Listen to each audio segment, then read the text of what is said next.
The Impossible Trail. It started with a single strand of DNA found on a teacup in 1993 after the murder of a 62-year-old woman in Idar Oberstein, Germany. The police ran the sample, but there was no match in the system. They called her unknown female number 1. Then the phantom began to move. Her DNA started appearing at crime scenes that made no sense. The kitchen, on a drawer at a 2001 murder scene in Freiburg. The forest, on a discarded syringe in Gerolstein. The car, inside a stolen vehicle in Austria. The crime of the century.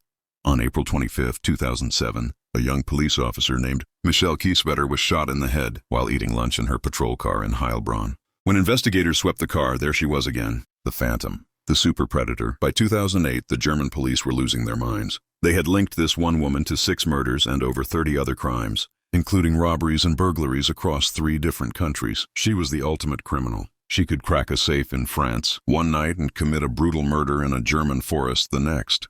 She left no fingerprints, no witnesses saw her, and she never stepped in front of a security camera. The reward for her capture climbed to $300,000. The public was terrified. How do you hide from a woman who has no face? The twist in the dark. In 2009, the mystery finally unraveled, but not because of a heroic arrest. Investigators in France were trying to identify the body of a male asylum seeker.